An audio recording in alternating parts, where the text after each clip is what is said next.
Item ಯಾವುದೇ ಇರಲಿ try ಮಾಡಿ ಆಚಿ ಚಿಕನ್ ಮಸಾಲಾ. ಅಸಿಡಿಟಿ ಮತ್ತು ಎದೆಯುರಿಯ ಸಮಸ್ಯೆ ಬಂದಾಗ ಬಾಯಿಯಲ್ಲಿ ಹುಳಿ ರುಚಿ ಬಂದು ಹೊಟ್ಟೆ ಕಟ್ಟಿದ ಅನುಭವ ಆಗುತ್ತೆ. ನಮ್ಮ ಬದಲಾದ ಜೀವನ ಶೈಲಿ, ಮಸಾಲೆಯುಕ್ತ ಆಹಾರಗಳನ್ನು ಹೆಚ್ಚಾಗಿ ಸೇವಿಸೋದು ಕೂಡ ಇದಕ್ಕೆ ಬಹುಮುಖ್ಯ ಕಾರಣ. ಹಾಗಾದ್ರೆ ಈ ಸಮಸ್ಯೆಗೆ ಸುಲಭ ಪರಿಹಾರ ಏನು? ಅಸಿಡಿಟಿಯಿಂದ ಕಾಡುವ ಎದೆನೋವನ್ನು ಹೇಗೆ ಕಂಡುಹಿಡಿಯೋದು ಅನ್ನೋದರ ಬಗ್ಗೆ ಇಲ್ಲಿದೆ ನೋಡಿ ವಿವರವಾದ ಮಾಹಿತಿ.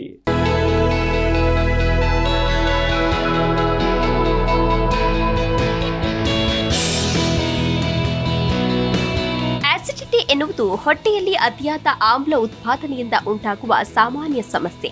ಈ ಸಮಸ್ಯೆ ಉಂಟಾದಾಗ ಎದೆಯುರಿ, ಹುಳಿತೇಗು, ಹೊಟ್ಟೆ ಉಬ್ಬರದಂತಹ ನೋವು ಕಾಣಿಸಿಕೊಳ್ಳುತ್ತವೆ. ಈ ಸಮಸ್ಯೆಗಳು ಕಾಣಿಸಿಕೊಂಡಾಗ ಏನು ಮಾಡಬೇಕು? ಇದಕ್ಕೆ ಸುಲಭ ಪರಿಹಾರ ಏನು? ಅಸಿಡಿಟಿಯಿಂದ ಕಾಡುವ ಎದೆ ನೋವನ್ನು ಹೇಗೆ ಕಂಡುಹಿಡಿಕೊಳ್ಳುವುದು ಎಂಬುದರ ಬಗ್ಗೆ ನಾವೀ ವರದಿಯಲ್ಲಿ ನೋಡೋಣ.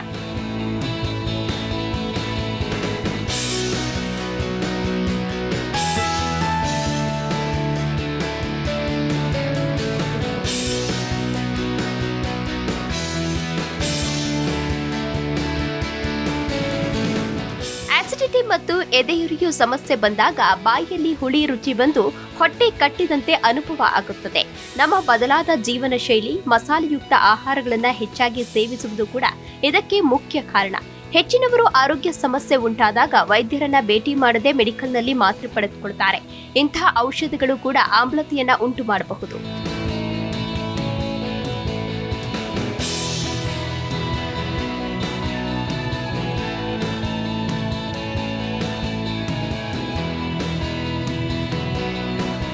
ಹಾಗಿದ್ರೆ ಈ ಆಸಿಡಿಟಿ, ಎದೆಯುರಿ ಸಮಸ್ಯೆಗೆ ಕಾರಣವೇನು ಅಂತ ನೋಡ್ತಾ ಹೋಗೋದಾದ್ರೆ, ಹೆಚ್ಚಿನ ಮಸಾಲೆಯುಕ್ತ ಅಥವಾ ಖಾರದ ಆಹಾರಗಳನ್ನು ಸೇವಿಸಿದ್ರೆ ಗ್ಯಾಸ್ಟ್ರಿಕ್ ಸಮಸ್ಯೆ ಕಾಡುತ್ತದೆ.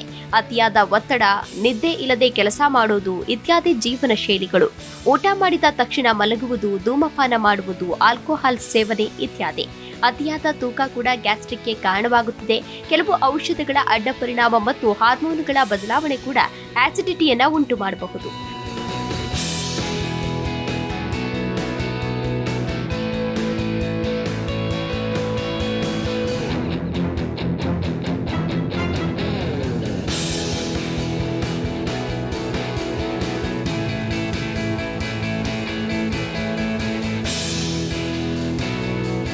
ಹಾಗಾದ್ರೆ ಪರಿಹಾರವೇನು ಇದಕ್ಕೆ?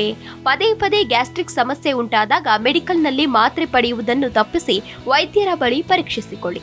ಕಾಫಿ, ಚಹಾ, ಕೂಲ್ ಡ್ರಿಂಕ್ಸ್ಗಳನ್ನು ತಪ್ಪಿಸಿ. ನಿಮ್ಮ ಊಟದಲ್ಲಿ ತರಕಾರಿಗಳು, ಹಣ್ಣುಗಳು, ಕಾಳುಗಳು ಇತ್ಯಾದಿಗಳನ್ನು ಹೆಚ್ಚು ಬಳಕೆ ಮಾಡಿ. Desk bureau, G Kannada news, Bengaluru.